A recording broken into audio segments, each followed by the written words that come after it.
संविधान मिच्ने दिशातर्फ जान थाल्यो भने मुलुकमा ठूलो संकट पैदा हुन्छ। यदि त्यसरी चाहिँ ल्याइएको छ त्यस्तो प्रकारको अध्यादेश एकपल्ट खारिज भइसकेको फिर्ता भइसकेको अध्यादेश फेरि पनि लिएर आइएको छ भने त्यो संविधानमाथिको जालसाजी हो भनेर भनेका चाहिँ छन्। निर्णय भइसकेको अवस्थामा निर्णय भइसकेपछि उहाँले संवैधानिक परिषदको बैठक बस्ने कोसिस गर्नुभयो। पार्टीले सोध्यो कि संवैधानिक परिषदको बैठक बस्यो त भनेर भन्दाखेरि होइन, बैठक चाहिँ भएको होइन, केही निर्णय भएको छैन, केही पनि भएको छैन। त्यसो भएको हुनाले चाहिँ विधिको शासनलाई फलो गर्नुपर्ने, कानुनी शासनलाई फलो गर्नुपर्नेमा कानुन उल्लङ्घन गर्ने, विधि उल्लङ्घन गर्ने, संविधान उल्लङ्घन गर्ने प्रक्रिया तीव्र रूपले बढेको छ। हिजो मार्चण्ड समूहका साथीहरूले, मादन नेपाल प्रचण्ड समूहको साथीहरूले जुन ढङ्गले हाम्रो विरुद्धमा भ्रम छर्नुभएको छ मुलुकभरिमा, त्यो भ्रमलाई खण्डन गर्नुपर्छ र जनतालाई सचेतीकरण गर्नुपर्छ भनेर नम्बर 1 मैले गरेको कार्यक्रम मैले कसरी गरेँ भन्ने कुरा मलाई थाहा छ। र अहिले हाम्रो पक्ष नेकपा पक्षमा हामीलाई मैले कुनै लुकाउनु पर्दैन। हामीलाई मञ्चको व्यवस्थापन गर्न, मञ्च बनाएर साउन्ड सिस्टम म्यानेज गर्न पैसा लागेको छ। यदि पब्लिकली पनि पैसा म भोलि बैठेर त्यो सार्वजनिक गरिदिन्छु। त्यसबाट अरू मान्छेहरू भोलन्टियरली यो ठाउँमा आएर सभामा सहभागी भएका छन्। त्यसले गर्दाखेरि यस्तो कति खर्च लाग्यो, के लाग्यो भने तपाईँ यो कुनै सरकारको ढिकुटी ल्याउने कुनै पनि काम गरेको छैन। नेपाल सरकारको तर्फबाट, प्रधानमन्त्रीको तर्फबाट एक पैसा पनि लिएका छैनौँ। जे व्यवस्थापन हामीले बागमती प्रदेश कमिटीबाट जुन ढङ्गले शोध परिचालन गरेर शुभेच्छा शोध परिचालन गरेछौँ, कहीँ चिठी पठाएर चन्दा मागेर गरेको छैनौँ। त्यसो भएर अहिले पनि मागेको अरू पैसाको भुक्तानी दिन नसकेको स्थिति साँच्चै भन्यो भने त्यस कारण कुनै ढुकुटी परिचालन भोलि बागमती प्रदेशमा म अध्यक्ष छौँजेल जनपरिचालन गर्छु, कार्यकर्ता परिचालन गर्छु, उनीहरू चाहिँ सहयोग लिएर जस्तै हिजो हामीले पार्टी चलाएको छौँ त्यही सहयोग लिएर परिचालन गरेर त्यो कार्यक्रम सञ्चालन गर्ने कुरा म ढुक्क छु।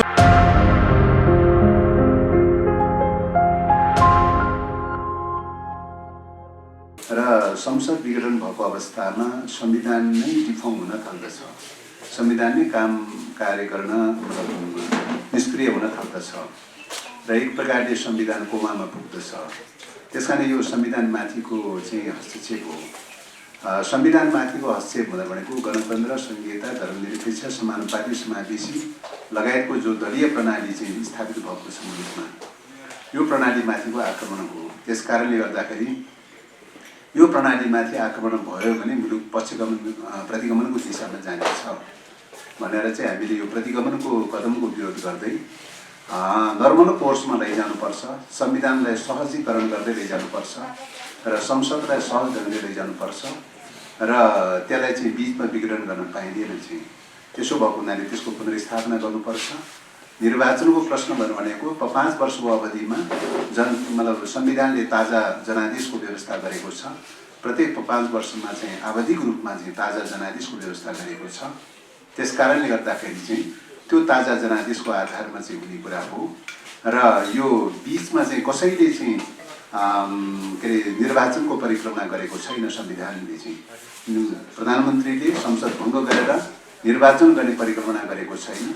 त्यसकारणले गर्दाखेरि चाहिँ अहिलेको परिस्थितिमा संविधानमा टेक्ने हो भने, संवैधानिक व्यवस्थामा टेक्ने हो भने पुनर्स्थापनाको विकल्प छैन र संविधानमा नटेक्ने, संविधानमा नअट्ने हो भने अथवा संविधानलाई भताभुङ पारेर चाहिँ जाने हो भने चाहिँ अब मुलुकमा जे पनि हुन सक्छ। त्यसकारणले गर्दाखेरि चाहिँ हामीले संविधानमा टेक्नुपर्छ, संवैधानिक व्यवस्थालाई, विधिको शासनलाई चाहिँ प्राथमिकता दिनुपर्छ र विधिको शासनलाई प्राथमिकता दिएन भने मुलुकमा चाहिँ एक प्रकारले निरङ्कुश तन्त्र हावी हुन सक्छ र निरङ्कुश तन्त्र हावी हुँदै जाने स्थितिमा चाहिँ नेपालको राष्ट्रिय अस्मिता समेत सङ्कटमा पर्न सक्छ।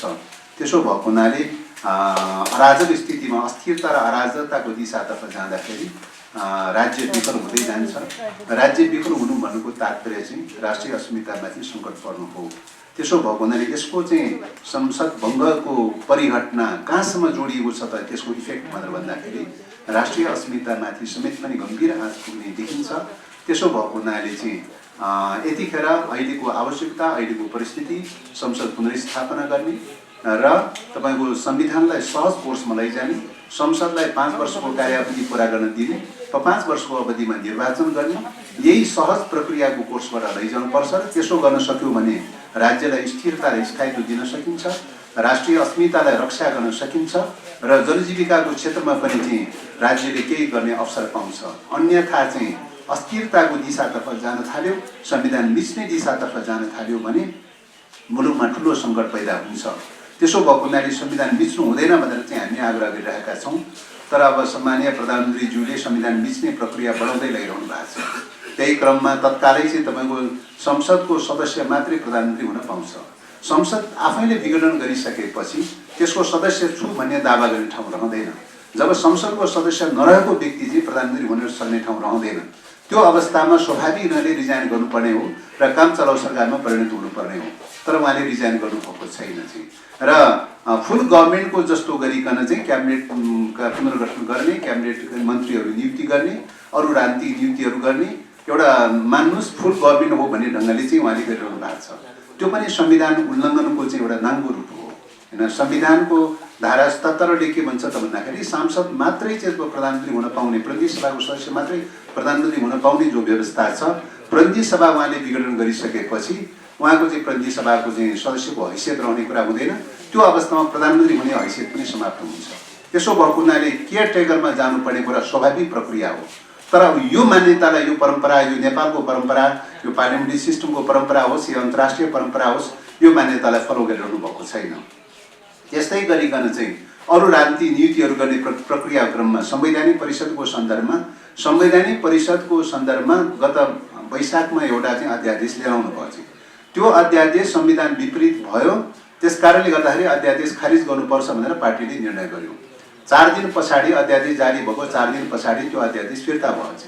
त्यही फिर्ता भएको अध्यादेश चाहिँ अहिले पछाडि चाहिँ तपाईँको चाहिँ अस्ति चाहिँ के अरे मङ्सिरको लास्टमा चाहिँ फेरि लिएर आउनु भयो चाहिँ त्यो अध्यादेश फेरि लिएर आउनु भयो चाहिँ। अब के अरे त्यो अध्यादेश लिएर आएर चाहिँ तपाईँको के गर्नुभयो त भन्दाखेरि फेरि पनि नियुक्ति गर्ने प्रयास गर्नुभयो। पार्टीले तत्कालै भन्यो कि यो त पहिले खारिज भइसकेको अध्यादेश, पहिले फिर्ता भइसकेको अध्यादेश घरिघरि ल्याइरहने कुरा हुन सक्दैन। किन त भन्दाखेरि अध्यादेश जारी भइसकेपछि या त त्यो चाहिँ फिर्ता हुन्छ या त त्यो चाहिँ तपाईँको कानुन बन्छ। यो दुईटा भन्दा तेस्रो स्थिति रहँदैन। र यो अन्तर्राष्ट्रिय परम्पराको हिसाबले हेर्दाखेरि पनि, पार्लियामेन्ट्री डेमोक्रेसी भएका मुलुकहरूको परम्परा हेर्दाखेरि पनि अध्यादेश चाहिँ तपाईँको पुनः त्यही अध्यादेश दोहोऱ्याएर लिएर आएको रेकर्ड देखिँदैन चाहिँ। र भारतमा त कतिसम्म देखिन्छ भन्दाखेरि चाहिँ यदि त्यसरी चाहिँ ल्याइएको छ त्यस्तो प्रकारको अध्यादेश, एकपल्ट खारिज भइसकेको फिर्ता भइसकेको अध्यादेश फेरि पनि लिएर आइएको छ भने त्यो संविधानमाथिको जालसाजी हो भनेर भनेका चाहिँ छन्। त्यसकारणले गर्दाखेरि नेपालको सन्दर्भमा पनि खारिज भइसकेको अध्यादेश तपाईँको फेरि पनि चाहिँ लिएर आउने चाहिँ खालको जो गरियो त्यो संविधानमाथिको एक प्रकारको जालसाजी हुने प्रक्रिया सुरु भयो भने देखिन्छ। एउटा त्यो। दोस्रो कुरा, त्यही अध्यादेश पनि खारिज गर्ने भनेर चाहिँ पार्टीमा निर्णय भइसकेको थियो। निर्णय भइसकेको अवस्थामा निर्णय भइसकेपछि उहाँले संवैधानिक परिषदको बैठक बस्ने कोसिस गर्नुभयो। पार्टीले सोध्यो कि संवैधानिक परिषदको बैठक बस्यो त भनेर भन्दाखेरि होइन, बैठक चाहिँ भएको होइन, केही निर्णय भएको छैन, केही पनि भएको छैन भनेर भन्नुभयो। निर्णय भएको छैन भनेर भनियो, कुनै पनि केही पनि भएको छैन भनेर भनियो। पछि चाहिँ तपाईँको चाहिँ संसद यता 5 गते चाहिँ पुस 5 गते संसद भङ्ग भइसकेपछि संसद भङ्ग एकातर्फ संसद भङ्ग गर्ने निर्णय गर्नुभयो, अर्कोतर्फ चाहिँ त्यो निर्णय चाहिँ त्यही बेलामा 30 गते निर्णय गरेको थियो भनेर चाहिँ त्यो चाहिँ संसदमा पठाइदिनु भयो, सुनाइ समितिको लागि भनेर पठाइदिनु भयो। जबकि सुनाइ समिति त स्वतः संसद भङ्ग भएपछि त सुनाइ समिति स्वतः निष्क्रिय हुने कुरा स्वतः भइहाल्यो चाहिँ। सुनाइ समिति स्वतः निष्क्रिय भइसकेपछि सुनाइ समितिको अनुमोदन हुने कुरो भएन चाहिँ। अब संवैधानिक अङ्गहरूमा नियुक्तिको लागि संविधानले 292 को दफा धारा अनुसार चाहिँ सुनाइ समितिले अनिवार्य रूपले चाहिँ त्यसलाई चाहिँ मन गरेको हुनुपर्दछ अथवा सुनाइ समितिले पेश गरेको हुनुपर्दछ। सुनाइ समितिले 2/3 बहुमतले रिजेक्ट गरेन भने मात्रै चाहिँ त्यो अनुमोदन हुन्छ। अन्यथा त्यो प्रावधान पुरा नगरिकन 292 को प्रावधान पुरा नगरिकन चाहिँ संवैधानिक अङ्गहरूको नियुक्तिको लागि चाहिँ कानुनी रूपले परिपक्व भएको मानिँदैन। त्यसकारणले गर्दाखेरि संसदीय सुनाइ समिति नै तपाईँको कोमामा रहेको अवस्थामा उहाँले चाहिँ तपाईँको चाहिँ के अरे त्यतिकै नियुक्ति गर्ने प्रक्रिया सुरु गर्नुभयो। त्यो पनि संवैधानिक परिषदको बैठकको कोरम नपुगेको अवस्थाबाट सुरु गर्नुभयो। त्यसले गर्दाखेरि संविधान उल्लङ्घन गर्ने प्रक्रिया, कानुन उल्लङ्घन गर्ने प्रक्रिया, विधिको शासनलाई उल्लङ्घन गर्ने प्रक्रिया यति तीव्र रफ्तारमा चाहिँ जान थाल्यो कि अब मुलुकमा संविधान छ कि छैन, कानुन छ कि छैन भन्ने अवस्थामा पुग्न थालेको छ।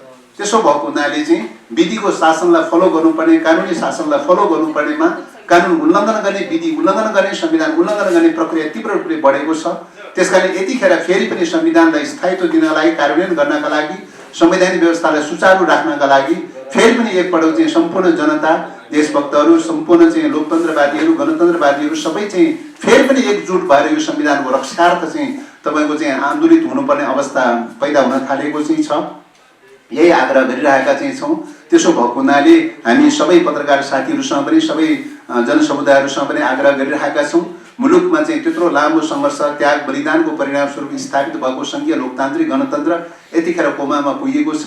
त्यस कारणले गर्दाखेरि यसको रक्षाको निम्ति, यसको सुरक्षाको निम्ति, यसलाई सुचारू रूपले कार्यान्वयनको निम्ति सदनको चाहिँ क्रियाशीलता, संविधानको क्रियाशीलता, यसलाई निरन्तरताको निम्ति सबै एकताबद्ध भएर अगाडि बढ्न सक्यौँ भने मात्रै मुलुकको चाहिँ भविष्य सुनिश्चित छ। अन्यथा मुलुकको भविष्य, नेपालको भविष्य नै, नेपालको अस्मितामाथि नै गम्भीर सङ्कटहरू पैदा हुने स्थिति पैदा भइरहेको छ।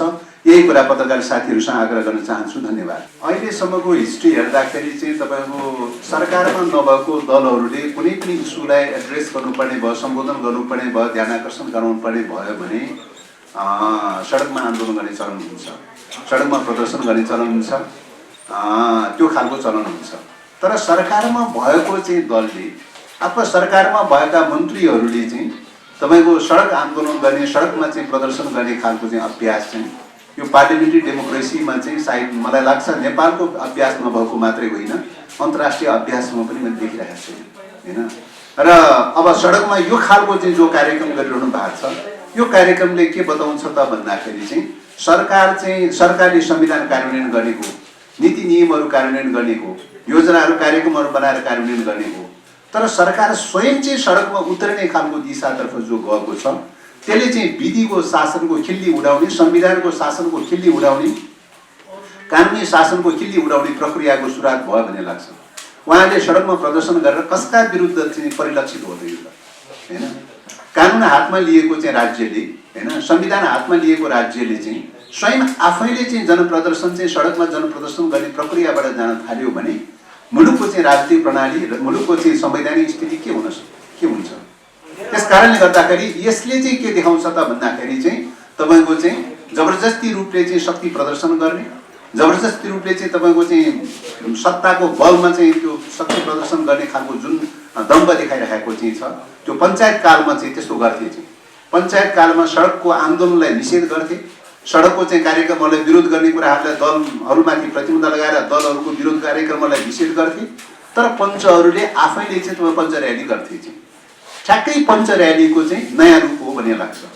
त्यस कारणले गर्दाखेरि चाहिँ यसले चाहिँ के देखाउँछ त भन्दाखेरि पञ्चायतको पुनरावृत्ति, निरङ्कुश तन्त्रको पुनरावृत्ति, निरङ्कुश शासन व्यवस्थाको पुनरावृत्तिको चाहिँ सङ्केत हो भन्ने लाग्छ।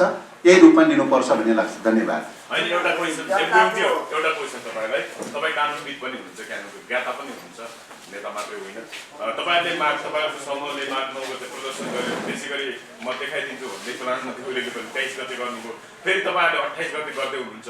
तपाईँ एउटा कानुनको ज्ञाता भएको हिसाबले यसरी शक्ति प्रदर्शन गर्दै जाने, कसको मान्छे हाम्रो पक्षमा आउने अथवा को धेरै अथवा त्यो प्रदर्शन गर्दै जाने भने स्वतन्त्र न्यायपालिकाको निर्णय प्रक्रियाले असर गर्छ गर्दैन? तपाईँहरू सर्वोच्च अदालतको आदेश अथवा निर्णय फैसला जे भए पनि मान्छौँ पनि भनिरहनु भएको छ, होइन यो गरिस् भने भनेर पनि भनिरहनु भएको छ। सर्वोच्च अदालतको निर्णय प्रक्रियाको सन्दर्भमा सर्वोच्च अदालतलाई स्वतन्त्रता छ, न्यायिक सम्पादन गर्ने अधिकार सर्वोच्च अदालतलाई छ र सर्वोच्च अदालतले जे निर्णय गर्छ, जे आदेश दिन्छ, सर्वोच्च अदालतको आफ्नो स्वविवेकले स्वतन्त्रता छ, संविधानले प्रत्याभूत गरेको छ। अब जहाँसम्म सडकको आन्दोलनको कुरा हो, सडकको आन्दोलनको कुराको सवालमा चाहिँ कुनै पनि घटना प्रक्रियाको सन्दर्भमा सरकारमा नरहेका दलहरूको सन्दर्भमा, सरकारमा नरहेका सडकमा रहेका दलहरूको सन्दर्भमा आवाज उठाउने थलो भनेको सडक नै हो होइन। आवाज उठाउने थलो भनेको सडक नै हो।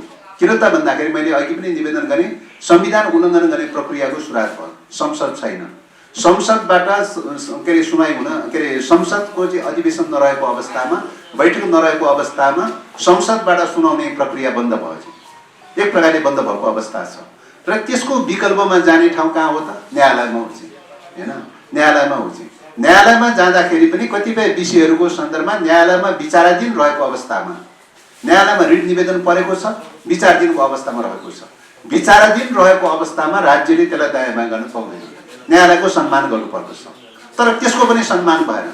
न्यायालयमा चाहिँ विचाराधीनको रूपमा चाहिँ रिट निवेदनहरू परेको चाहिँ छ, तर त्यो रिट निवेदनहरूको कुनै सुनवाई नहुँदै चाहिँ सरकारले फटाफट ढङ्गले चाहिँ जसरी चाहिँ राजनीतिक नियुक्तिहरू गर्ने, संवैधानिक अङ्गहरूमा नियुक्ति गर्ने प्रक्रियाको जब सुरुवात भयो, न्यायालयको पनि अवज्ञा हुन थाल्यो। यो अवस्थामा जनताले आवाज उठाउने कहाँ हो त भन्दाखेरि स्वाभाविक ढङ्गले जनताले सडकमा आवाज उठाउन सक्छ। जनताको लागि चाहिँ खुला थलो चाहिँ जनताको लागि लोकतन्त्रमा जनताको लागि चाहिँ तपाईँको खुला थलो भनेर भनेको सडक नै हो चाहिँ होइन। सदन कि त सदन हुनु पर्यो चाहिँ, सदन बन्द के अरे विघटन गरिएको चाहिँ छ होइन। सर्वोच्च अदालतमा परेका कतिपय मुद्दाहरूको सन्दर्भमा मैले अघि नै निवेदन गरेँ, कतिपय मुद्दाहरूको सन्दर्भमा रिट निवेदनहरू परेको चाहिँ छ, त्यसको सुनाइ हुन नपाउँदै सरकारको तर्फबाट फटाफट गर्न थाले। त्यो अवस्थामा चाहिँ के हो त चाहिँ जनताले आवाज उठाउने दलहरूले आवाज उठाउने ठाउँ कहाँ हो त भन्दाखेरि सडकभन्दा विकल्प त रहेन। त्यस कारणले लोकतन्त्रमा सडकभन्दा विकल्प नरहेको अवस्थामा हामीले सडकमा आवाज उठाएको निश्चित रूपले हो र यो कानुन सम्बद्ध कुरा हो, विधि सम्बद्ध कुरा हो। शान्तिपूर्ण रूपले प्रदर्शन गर्न पाउने, शान्तिपूर्ण रूपले सभा गर्न पाउने, शान्तिपूर्ण रूपले आफ्ना आवाजहरू बुलन्द गर्न पाउने यो लोकतन्त्रको विशेषता हो, लोकतन्त्रले दिएको अधिकार हो। त्यसैले त्यही अधिकारको चाहिँ उपभोग गरेर चाहिँ सडकमा प्रदर्शन गरेको अवस्था हो। धन्यवाद। दाइबाट मेरो दाइ एउटा सानो यो कङ्ग्रेसको भूमिकालाई चाहिँ तपाईँहरूले कसरी हेर्नुभएको छ? कङ्ग्रेस एकातिर हामी यो असंवैधानिक कदम गर्ने विरोध पनि गरिरहेछ, तर कङ्ग्रेसका सभापति चाहिँ फेरि यस कुरामा अलिक मौनता साधेर बस्नु भएको छ। यसलाई कसरी लिनुभएको छ तपाईँहरूले? अब नेपाली काङ्ग्रेस चाहिँ तपाईँको यो लोकतन्त्रको मसिहा भनेर भनिन्छ होइन। नेपाली काङ्ग्रेसले पुरानो पार्टी भनेर पनि दावा गर्नुहुन्छ। उहाँले कम्युनिस्टहरूलाई, वामपन्थीहरूलाई चाहिँ प्रजातन्त्रवादी होइन भनेर पनि भन्नुहुन्छ।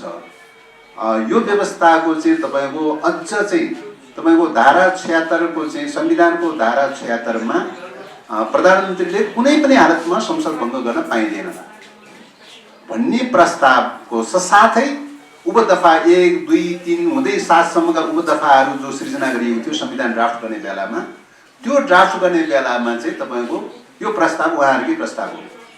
त्यो बेलामा तात्कालीन नेकपा एमाले र तात्कालीन माओवादीले राखेको प्रस्ताव भनेर भनेको त चाहिँ प्रत्यक्ष चाहिँ प्रधानमन्त्री अथवा चाहिँ राष्ट्रपति निर्वाचन गर्नुपर्छ भन्ने कुरा राखेको थियो होइन।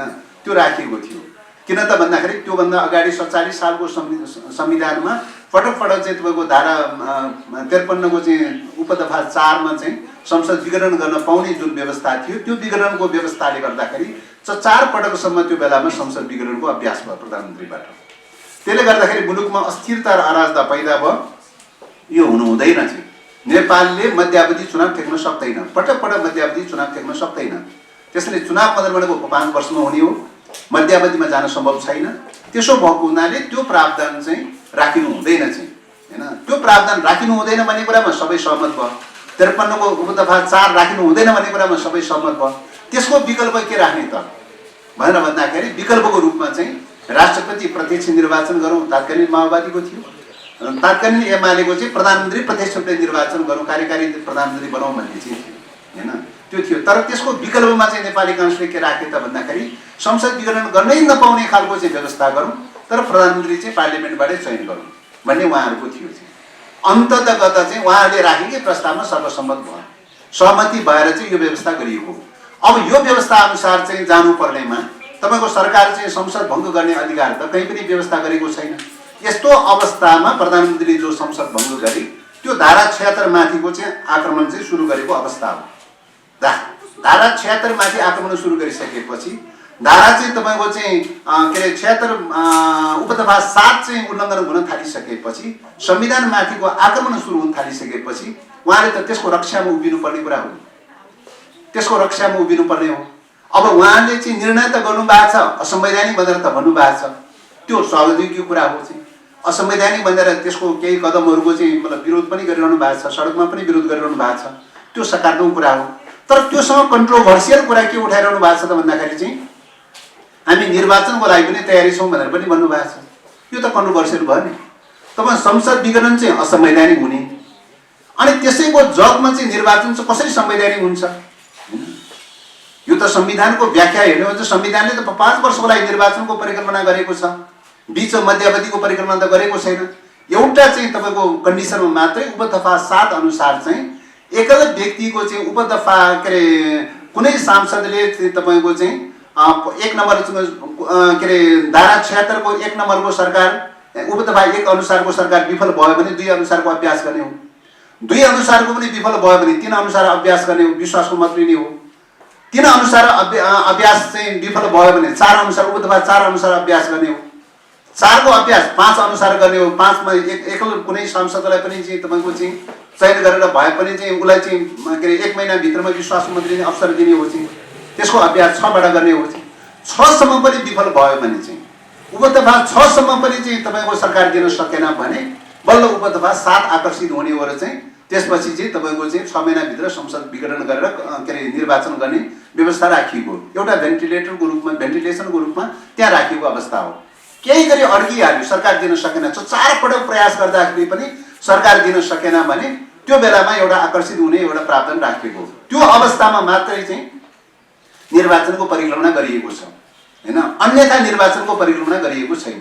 अब अहिले चाहिँ सदनमा त ती कुराहरु त परिराखौँ चाहिँ तपाईको उपदफा 2 अनुसारको सरकार छ हैन। अब त्यो तपाईको चाहिँ त्यसमा विफल भयो भने ती चाहिँ उपदफा 2 अनुसारको फेरि विकल्प प्रयास गर्न सकिन्छ। त्यो त प्रयास गर्नु भएको छैन। 3 को प्रयोग गर्ने कुरा त झन् टाढाको कुरा भयो। 4 को 5 को 6 को प्रयोग गर्ने कुरा त झन् टाढाको कुरा भयो। सदनै के अरे स्थगित भइरहेको अवस्था छ। तपाईको गत असार 18 गतेदेखि त सदनै स्थगित भइरहेको अवस्था छ। सदनबाट त्यो प्र्याक्टिस हुने कुरै भएन। अनि कुनै पनि चाहिँ छेउटुप्प कतै पनि सम्बन्ध र सम्पर्क र सम्बन्ध नभएको चाहिँ तपाईको सदनसँग नै सरोकार नरहेको अवस्थामा सदनसँग कुनै पनि अभ्यास नरहेको अवस्थामा संविधानले परिकल्पना नगरेको जुन कदम चाल्नु भयो त्यो त संविधान विपरीत हो नि। संविधान विपरीत खालको कदम चालिसकेपछि चाहिँ तपाईको त्यो के अरे संविधान विपरीत खालको कदमलाई करेक्सन गर्ने र चाहिँ संविधानको रक्षा गर्ने क्रममा लाग्नु पर्नेमा चाहिँ हैन उहाँले कतिपय कुराहरू दुईटा ढुङ्गामा खुट्टा राख्ने जस्तो टाइपको चाहिँ जो निर्वाचनको कुरा पनि जो गरिरहनु भएको छ हैन त्यो चाहिँ स्वयं कन्ट्रोभर्सियल छ भन्ने लाग्छ हैन। संविधानले त्यो परिकल्पना गरेको छैन भन्ने लाग्छ। त्यसो भएको हुनाले चाहिँ यो नेपाली कांग्रेसका साथीहरूले अब के अरे संवैधानिक कदम भनेर जो भन्नुभएको छ त्यो चाहिँ सकारात्मक छ, तर निर्वाचन बारे गरिएका तर्कहरू चाहिँ तपाईको कन्ट्रोभर्सियल छन् भन्ने लाग्छ। धन्यवाद। र अहिलेको राजनीतिक परिस्थितिको बारेमा चर्चा गर्दा राजनीतिक स्थिति अत्यन्त तरल छ। मान्छेले प्रेडिक्सन गरेको भन्दा फरक ढङ्गले राजनीतिक स्थिति जाने सम्भावना छ। त्यो राजनीतिलाई लिगभित्र ल्याउनको लागि सबै राजनीतिक दलहरू र सबैहरूले संयुक्तपूर्वक अगाडि बढ्नुपर्ने आजको आवश्यकता हो। र अहिले जुन ढङ्गले संसद विघटनको बारेमा जुन प्रश्न उठेका छन्, सडक सङ्घर्ष भएका छन्, अदालतमा मुद्दा छ, यसले परिस्थिति कता जान्छ र के हुन्छ भन्ने कुरो पत्रकार, नागरिक समाज, राजनीतिक दलको प्रश्न छ। कतिपय सन्दर्भमा यो प्रतिनिधिसभाको विघटन संवैधानिक गैर संवैधानिक भनेर पनि छलफल भइरहेको छ। तर सारमा प्रतिनिधिसभाको विघटन जुन परिस्थिति नेपालको सत्ताधारी राजनीतिक पार्टीभित्र उत्पन्न भयो, प्रतिनिधिसभामा जुन ढङ्गले प्रधानमन्त्रीको चाहिँ अविश्वासको प्रस्ताव राख्ने खेल र राष्ट्रपति समक्ष समावेदन कुरा भयो र अभियोग पत्र लगाइसकेपछि संविधानमा भएको अन्तर्निहित अधिकार, विशेषतः संविधानको धारा 58 रहेको अविशिष्ट अधिकारलाई प्रयोग गरेर यो प्रतिनिधिसभाको विघटन भएको छ।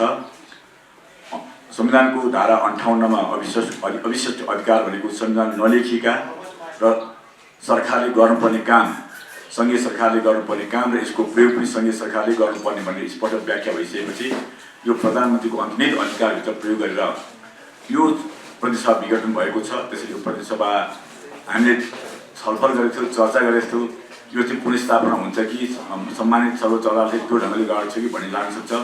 मेरो आफ्नो विश्लेषणमा यदि प्रतिनिधिसभा विघटनको सन्दर्भमा लिएर पनि प्रतिनिधिसभाभित्र नेकपाले 64% सिट प्राप्त गरेको र प्रतिपक्षले 36% सिट मात्रै प्राप्त गरेको स्थितिमा 64 सिट प्राप्त गर्नेलाई कानुनी ढङ्गले एकातिर राख्दा 36% सिट प्राप्त गर्ने दलहरूले अर्को विकल्पको सरकार बनाउन सक्ने स्थिति पनि थिएन र छैन।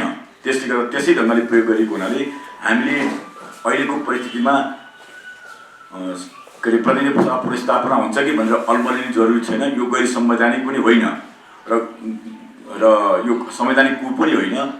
एउटा बहुमत प्राप्त प्रधानमन्त्रीले अहिलेको सन्दर्भमा यो प्रतिनिधिसभा चल्दैन भनेर जुन खालको जनताकोमा जाने सार्वजनिक सत्ता सम्पन्न जनतामा जाने जुन निर्णय गर्नुभएको छ, यो निर्णयलाई मुद्दाको चुनावपछि हामी सबै निर्वाचनमा जानुपर्छ। म सबै राजनीतिक दललाई सडक सङ्घर्ष छोडेर यो उसमा प्रतिनिधिसभा के अरे निर्वाचनमा जानको लागि तयारी गर्नलाई म आग्रह र अनुरोध गर्न चाहन्छु।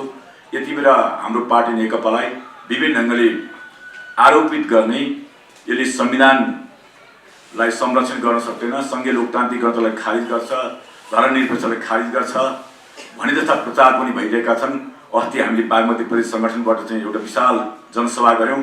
त्यो जनसभामा सम्माननीय प्रधानमन्त्रीज्यूले राखिसक्नु भएको छ जुन ढङ्गले नेपालको राजनीतिलाई तलबितल पार्न र अन्यलता सिर्जना गर्न सडक सङ्घर्ष गर्ने साथीहरूले प्रयत्न गर्नुभएको थियो। त्यसको पनि पानीको फोका उठेर फुटे जस्तै त्यसको पटाक्षेप भइसकेको छ र नेकपा सङ्घीय लोकतान्त्रिक गणतन्त्रको रक्षा र मुलुकमा उत्पन्न अराजकताको अन्त्य र राष्ट्रिय स्वाधीनताको पक्षमा प्रतिबद्ध र अगाडि बढ्ने प्रतिबद्धता व्यक्त गरिसकेको छ।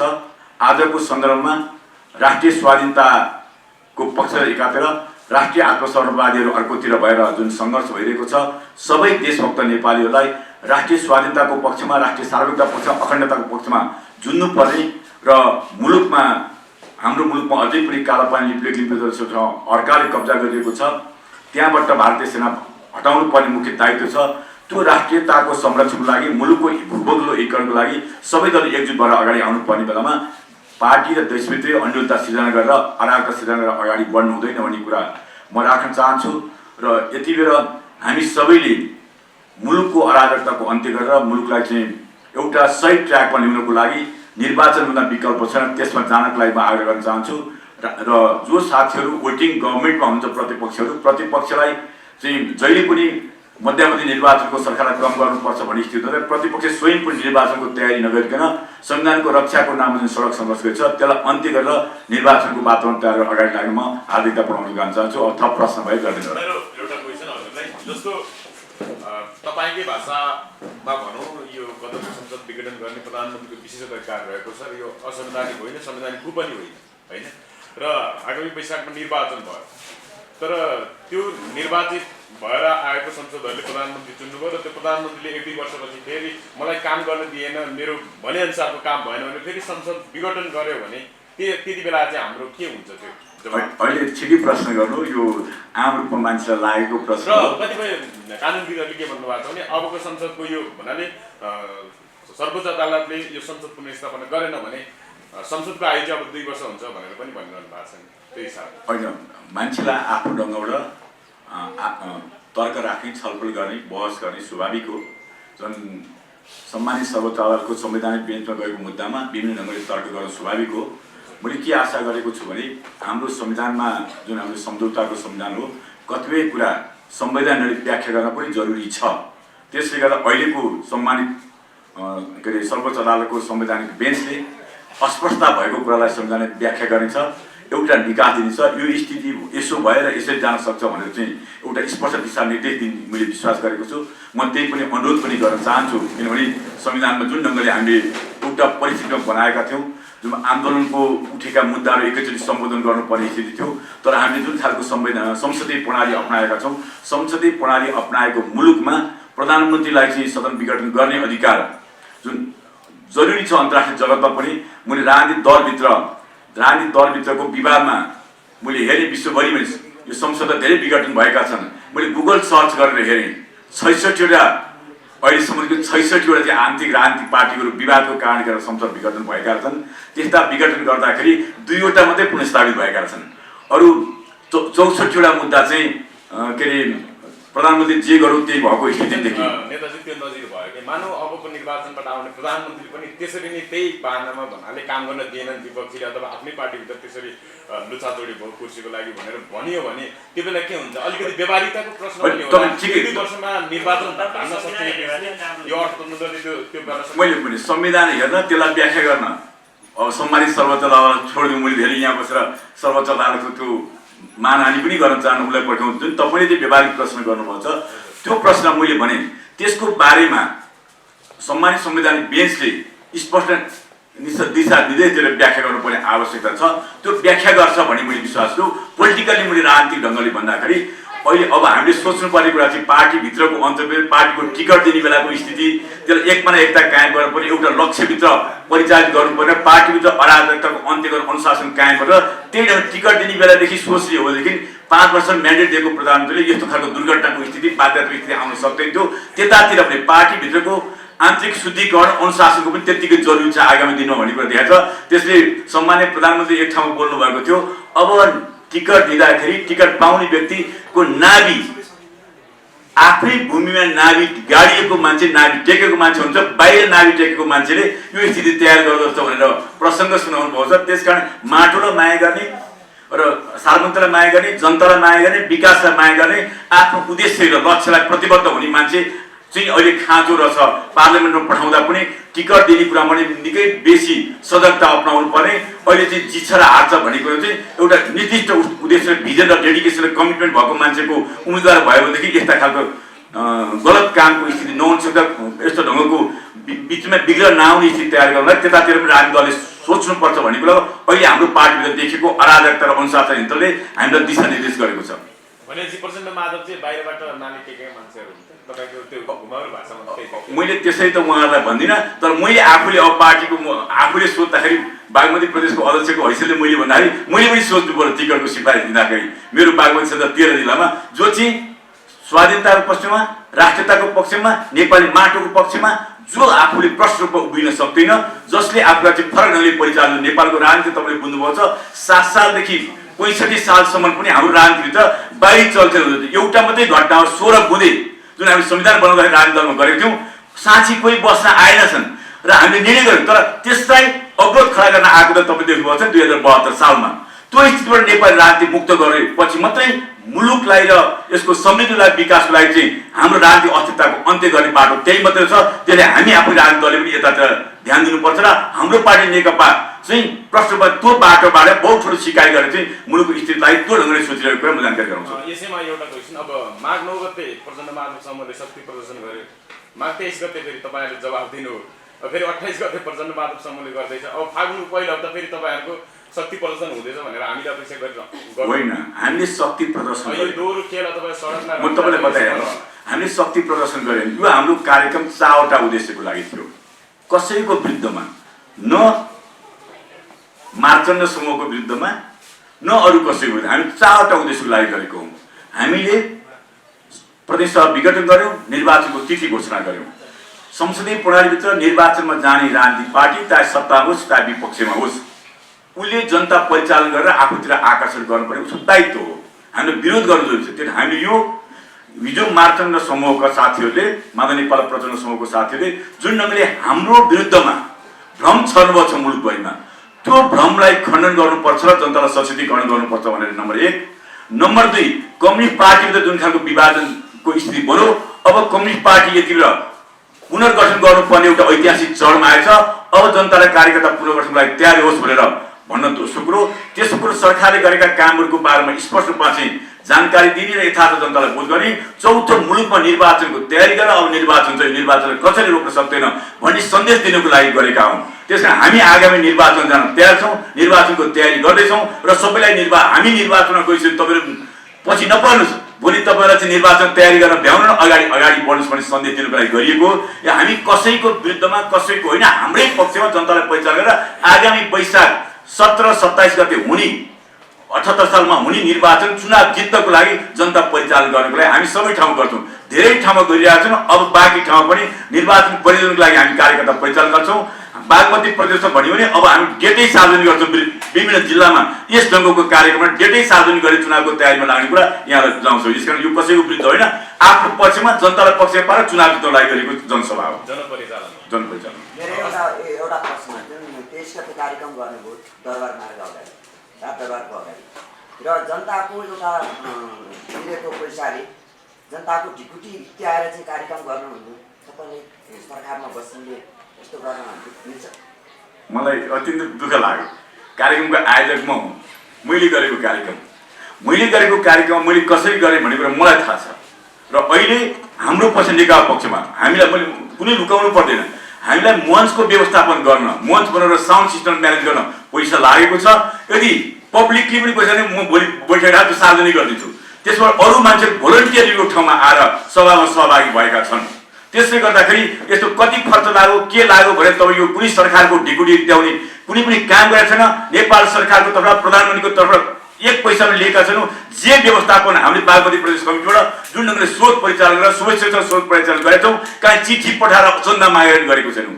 त्यसो भएर अहिले पनि माइकको अरू पैसाको भुक्तानी दिन नसकेको स्थिति साँच्चै भन्यो भने त्यसकारण कुनै ढुकुटी परिचालन भोलि बागमती प्रदेशमा म अध्यक्ष छौँजेल जनपरिचालन गर्छु, कार्यकर्ता परिचालन गर्छु, उनीहरूसँग सहयोग लिएर जस्तै हिजो हामीले पार्टी चलाएको छौँ त्यही सहयोग लिएर परिचालन गरेर त्यो कार्यक्रम सञ्चालन गर्ने कुरा म ढुक्क छु र मलाई जसले साथीहरूले सहयोग गर्नुभयो पार्टी कार्यकर्ताहरूले पार्टी सम्बन्ध उद्योग व्यवसाय हाम्रो उद्योग व्यवसाय कमिटी पनि छ, उद्योग व्यवसाय लागेका साथीहरू तिनीलाई हार्दिकतापूर्ण यही मञ्चबाट धन्यवाद दिन चाहन्छु, जनतालाई धन्यवाद दिन चाहन्छु। यस्ता कार्यक्रम फेरि बोलायो भने पनि निःशुल्क नेकपा कार्यकर्ताहरू जो केपिओको पक्षमा छन् केपिओको नामै सुनेर मान्छे खच्चाखच गरेर आउने स्थिति छ। त्यसो हामी कसैलाई के अरे बसमा ल्याएर अथवा पैसा तिरेर ल्याउनु जरुरी छैन। म आग्रह गर्न चाहन्छु अहिले मान्छे फेरि बस त आयो नि भन्छ नि, बाटो बनाएर त बस त आउँछन् नि, गाडी त आउँछ नि, पजेरो पनि आउँछ, बस पनि आउँछ, मोटरसाइकल पनि आउँछ। काभ्रेबाट 6000 मोटरसाइकल आयो, के गर्नुहुन्छ तपाईँहरू? एउटा मोटरसाइकल 2 जना मान्छे आउँछ काभ्रेबाट बस्छ। कार्यक्रम गरेर त होइन नि, गरिबी पदमा बसेर प्रधान ओ एउटा कुरा तपाईले ठ्याक्कै भन्नु। मैले धेरै पल्ट योभन्दा अगाडि पनि मलाई साथीहरूले भन्नु जनतालाई रुवाएको कुरा भन्दा पनि हिजो अस्ति भ्रिकुटी मण्डपमा जुन प्रदर्शनी मार्गमा जुन कार्यक्रम भएको थियो म मेरो सुन्नुहोस् न, तपाईँको प्रश्न बुझिहाल्नु मैले के भन्दै हुनुहुन्छ भनेर। जुन ढङ्गले यो भ्रिकुटी मण्डप प्रदर्शनी मार्ग हुँदा जुन ट्राफिक बढी जाम हुन्थ्यो त्यहाँ दरबार मार्गमा जाँदाखेरि केशरमनको बाटो खुलै थियो, हामीले सभा गरिँदा रत्नपार खुलै थियो, यतापट्टि सारी दरबारको उत्तरपट्टि बाटो खुलै भएर यहाँ आउने स्थिति तयार भएको थियो। सबभन्दा सुरुमा मान्छे आउँदाखेरि अलिअलि ट्राफिक त्यहाँ गर्ने व्यवसाय गर्नेहरूको पसलहरू बन्द भयो। तपाईँ त्यहाँ आएका नि जनता, त्यत्रो जनता आएका नि, जनताको कुरा गरेर तपाईँले यहाँ मलाई अर्पण जो छ त्यहाँ आउने जनता 2,10,000 भन्दा बेसी जनता आएका हुन्। त्यसो भएर तपाईँले चिन्ता नगर्नुहोस्। जे छ म अहिले पनि अलिअलि नोक्सान भएको छ, अप्ठ्यारो भएको छ, त्यही दिन पनि मैले माफी मागेको छु, फेरि पनि म माफी माग्न चाहन्छु जुन खालको अप्ठ्यारो सिर्जना भएको छ त्यसप्रति। तर हामीले चुनावमा जाने बेलामा आमसभा हुन्छ। ठिकै भन्नु हो, हामीले कम क्षति होस् भनेर त्यहाँ गऱ्यौँ। अहिले एउटा सिकाइ भएको छ, मलाई चाहिँ भन्नु छ त्यो के देख्छन् जनताले मूल्याङ्कन गर्छन्। मलाई अहिले प्रचण्डलाई जोड्नु जरुरी छैन, जनताले जे देख्छन् त्यही कुराको भोलि अभिव्यक्त छ। त्यसैले कसैलाई नडराउनु भनेको छु। के नडराउनु भन्छ भने भोलि चुनावमा जाउँ कसलाई चाहिँ राम्रो मान्दा त्यो त हामीले स्वीकार गर्छौँ। सबभन्दा ठुलो जनता हो। ठिक छ, त्यो पनि तपाईँको चिन्ता हो, मेरो चिन्ता हो। तपाईँको चिन्ता 0 सिट आउँछ कि त्यो मेरो चिन्ता हो, मेरो चिन्ता मेरो पार्टीको चिन्ता हो, जनताको समर्थन हो। त्यसो भए तपाईँले चिन्ता गरिदिनु। धन्यवाद। नेताजी अब एउटा लास्टमा क्वेसन, आफ्नै आज जगन्नाथ भने जस्तै साउन्ड सर्भिस पनि पैसा तिर्न गाह्रो भएको चाहिँ यो चाहिँ अलिकति हास्यास्पद होला होइन, यो चाहिँ तपाईँको त्यो प्रतिक्रिया अलिकति।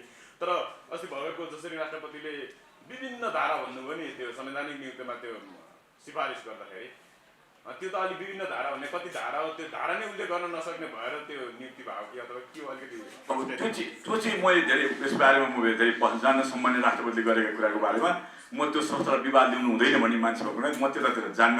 त्यो तपाईँले अन्तैबाट खोज्नु अरू साथीहरूले तपाईँले भरमार उत्तर दिएका होलान्।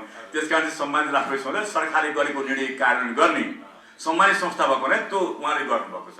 किनभने उहाँलाई त्योभन्दा अर्को 1 दिन 2 दिन पर सार्न सक्नुहुन्थ्यो होला, त्यो टाइममा गरेको। त्यस कारण म राष्ट्रपतिलाई सरकारको सिफारिस गरेको काम कार्यान्वयन गर्ने धन्यवाद दिन चाहन्छु। टाइममा कार्यान्वयन गरिदिनु भयो। ल धन्यवाद साथीहरूलाई। अहिलेको समसामयिक राजनीति देशको हेरिराख्नु भएको जनताहरू सबै रोडमा आइराखेका रहेछन्। त्यसको मूल कारण के हो भने जनतालाई हाम्रो संविधानले सार्वभौम बनाएको छ र सार्वभौम सत्ताको प्रयोग, राजकीय सत्ताको प्रयोग जनतामा निहित भएको छ।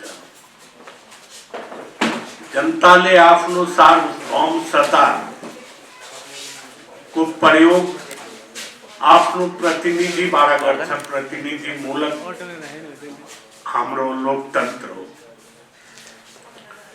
त्यो लोकतन्त्रको समाप्ति, जनताको सार्वभौम सत्ताको समाप्ति एकजना व्यक्ति प्रधानमन्त्रीले गरिदिनु भयो। जुन शासकीय अधिकार हो जनताको आफ्नो प्रतिनिधिबाट गर्नुपर्ने, त्यो एकजना व्यक्तिले प्रधानमन्त्रीले मात्रै संसद प्रतिनिधि सभा विघटन गरिकन खोजिदिनु भएको छ। त्यसले गर्दाखेरि यो देशमा यो संविधान रहने हो कि होइन, गणतन्त्र रहने हो कि होइन, लोकतन्त्र रहने हो कि होइन, संघीयता रहने हो कि होइन, यो सम्पूर्ण विषयमा अहिले एउटा ठूलो चुनौती आइसकेको रहेछ। यो चुनौतीको सामना गर्नको लागि नेकपाका दुई समूह अहिले जुन विभाजित छ, एक समूह सडकमा छ, नेपाली कांग्रेस सडकमा छ, जनता समाजवादी पार्टी पनि सडकमा छ। हाम्रो चौथो चरणको आन्दोलनले भर्खर 23 गते समाप्त भएको छ। आज सम्पूर्ण ठाउँमा, सम्पूर्ण जिल्लाहरूको सदरमुकाममा आज प्रधानमन्त्रीको पुतला दहनको कार्यक्रम हाम्रो छ र त्यो पनि आज सम्पन्न हुन्छ। यस किसिमबाट हामी जुन नेपालमा पटक पटक प्रतिगमन भयो, यसपालि पनि प्रतिगमन भएको छ, यसको हामी विरोध गर्दैछौँ। त्यसपछि तपाईले हेर्नुभयो होला कि अहिले संसद कुनै पनि संवैधानिक निकायमा कसैको नियुक्ति हुन्छ भने प्रधान न्यायाधीश, सर्वोच्च अदालतका न्यायाधीशहरू, संवैधानिक निकायका प्रमुख र सदस्यहरू र त्यसै गरिकन राजदूतहरूको नियुक्ति भयो भने संविधानको धारा 292 मा सुनवाई पछि नियुक्ति हुन्छ भन्ने बडो प्रष्ट व्यवस्था गरिएको छ। तर अहिले 38 जनाको नियुक्ति भएछ विभिन्न संवैधानिक निकायमा। त्यो जुन दिन पत्र पठाइयो त्यही दिन संसद विघटन पनि भएको छ। कत्रो दूषित मनसाय रहेछ भने एकातिर सुनवाईको लागि पत्र पठाइयो, अर्कोतिर सुनवाई गर्ने निकायलाई नै भङ्ग गरियो र त्यसपछि पनि यो संवैधानिक परिषद नै जसले नियुक्ति गरे त्यो नै गलत छ, संविधान विपरीत छ, अध्यादेशबाट संविधान संशोधन गर्नु हुँदैन, कानूनले संविधान संशोधन गर्दैन। त्यस्तो अध्यादेश ल्याइकन जुन नियुक्ति भयो त्यस सम्बन्धमा सर्वोच्च अदालतमा मुद्दा पडिराखेको छ। त्यो कारणहरू देखाइकन सभामुखले फाइल फिर्ता गरेका छन् र अहिले सर्वोच्च अदालतमा यो नियुक्ति बदर हुनुपर्छ भनी सभामुखको अहिले रिट पडिराखेको रहेछ। सायद आज सुनवाई थियो, केही न केही आदेश होला।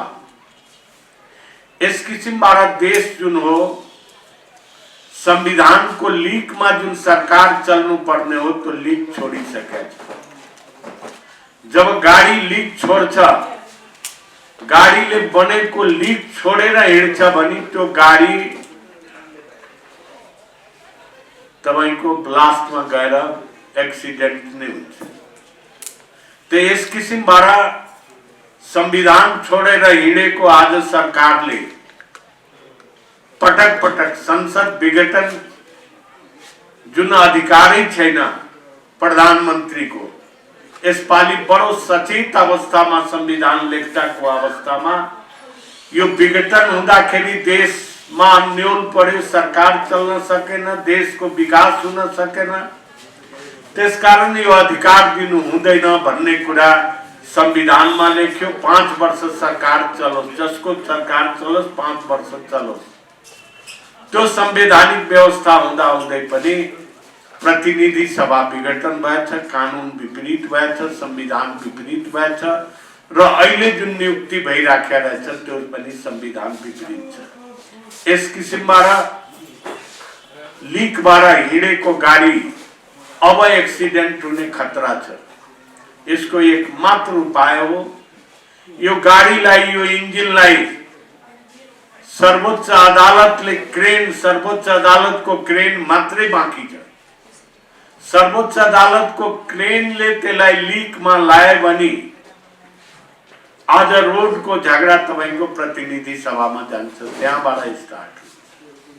यदि यो लिक छोडेर हिँड्ने हो तो ट्र्याकमा आएन, लाइनमा आएन गाडी पनि, यो गाडी एक्सिडेन्ट हुन्छ, जुन देशको लागि एउटा ठुलो दुर्भाग्य हो।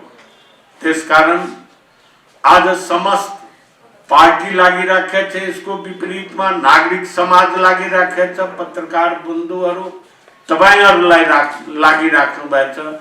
आज हामी सबै यो संविधान जोगाउने, संविधानलाई ट्र्याकमा लाउने, जुन अधिकार कुण्ठित भएको छ त्यसलाई संशोधन प्रतिनिधि सभाबाट गराउने र यो गाडीलाई ठिक ठाउँमा लाएर चलाउने यो दायित्व हामी सबैलाई हो। जनताको अधिकार सुनिश्चित हामीले गराउनै पर्छ। मैले अहिले तपाईहरुलाई यति नै भने। एउटा क्वेशन तपाईलाई, हजुर, जस्तो प्रचण्डले अस्तिको सभामा अब हामी संयुक्त आन्दोलन गर्छौं फागुन पहिलो हप्तादेखि भनेर भनिरहनु भएको छ।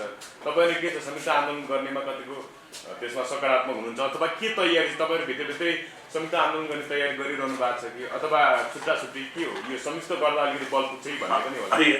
अहिलेसम्मको आन्दोलन छुट्टा छुट्टै छ, हेरि नै राख्नु भएको छ। यो आन्दोलन संयुक्त गरौँ भनिकन हाम्रो पार्टीले सुरुमा नै फर्स्ट बैठकमा नै हामीले 3 वटा निर्णय गर्दाखेरि फर्स्ट निर्णय हाम्रो पार्टीको थियो कि यो संविधान विपरीत छ, लोकतन्त्र विपरीत छ। संविधान विपरीतको काम सुरुदेखि नै जिरोमा हुन्छ। त्यसकारण यो संसद पुनर्स्थापना गर्नको लागि सभामुखलाई हामी आग्रह गरौँ भन्ने दोस्रो निर्णय थियो। तेस्रो हाम्रो निर्णय के थियो भने सम्पूर्ण पार्टीहरू यो देशका एक साथ मिलिकन एक साथ आन्दोलन गर्नुपर्छ। अनि यो आन्दोलन अहिलेको आन्दोलन भन्दा निश्चित भयावह हुन्छ, जन आन्दोलनमा परिणत हुन्छ, सबै पार्टीको आन्दोलनमा परिणत हुन्छ र यस काममा पार्टीहरू नेताहरू लागिराख्नु भएको छ। अहिले कुनै निर्णय भइसकेका छैन। यो मितिदेखि यो गतेदेखि हामी अब संयुक्त आन्दोलन गर्छौं त्यो कार्यक्रम यसमा प्रयास भइराखेको छ। मलाई लाग्छ फागुनको फर्स्ट हप्तामा हुन्छ भन्ने प्रचण्डजीले भनिराख्नु भएको छ। सायद उहाँले कुराकानी गर्दै नै उहाँ हो, अन्य पार्टीसँग गरिराख्नु भएको छ। त्यसकारण उहाँको दूरबीन अलि ठुलो होला, उहाँले फर्स्ट राख्नु भएको छ। म अन्दाज गर्छु त्यहाँबाट सुरु होला। अनि अर्को कुरा, सभामुख आफै सर्वोच्चमा पुग्नुभयो संवैधानिक नियुक्तिको विरुद्धमा, तपाईहरु पनि विरोध गरिरहनु भएको छ हैन? जसरी अध्यादेश ल्याएर हैन बहुमतले पनि निर्णय गर्न सक्ने त्यो विपक्षी दलको नेता पनि उपस्थित हुनु भएन, स्वयं सभामुख आफै उपस्थित हुनु भएन। यसलाई चाहिँ कसरी हेर्नु भएको छ? सभामुख आफै सर्वोच्चमा पुग्नुपर्ने कस्तो दिन आयो? सभामुख एउटा संसदीय निकायका प्रमुख हुन्, उनी पनि संविधान भित्रै बस्नुपर्ने हुन्छ र सभामुखले यो देशमा संविधान विपरीत काम हो सुनवाई समिति नभइकन उहाँले दुईटा आधार दिनुभएको छ। एउटा गैर कानूनी रूपमा जुन संवैधानिक परिषदको कोरमलाई परिणत गरे। तपाईं बडो बारीकी रूपबाट हेर्नु, संविधानमा बडो प्रष्ट रूपमा लेखिया छ कार्यपालिका, व्यवस्थापिका, न्यायपालिका र विपक्षी दलको नेता यो सम्मिलित एउटा संविधान परिषद हो। अब त्यसलाई परिवर्तन गर्ने हो त संविधानमा न गर्नुपर्ने हो, त्यसलाई कानूनद्वारा गर्ने होइन। कानूनले, मैले अघि पनि भने, कानूनले संविधान परिवर्तन हुँदैन। कोरम छुट्याउँदाखेरि त अवश्य नै तीनटै निकायबाट कोही न कोही छुट्छ। त्यो कल्पना हाम्रो संविधानले गरेका छैन। त्यो कल्पना नगरेको कारणबाट कानूनद्वारा संविधान परिवर्तन गर्न खोजेको छ, यो गलत हो। त्यसमा मुद्दा पनि छ। त्यही प्रश्न उठाइकन उहाँले फाइल पनि फिर्ता पठाउनु भएको छ र उहाँले मुद्दा गर्नुभएको छ। मुद्दा गर्ने सबैको अधिकार हुन्छ, उहाँको पनि अधिकार छ, उहाँले पनि दायर गर्नुभएको छ। त्यसलाई तपाईले सकारात्मक रूपमा हेर्नुहुन्छ? मैले नकारात्मक ठानेको भए त नकारात्मक बोल्थे।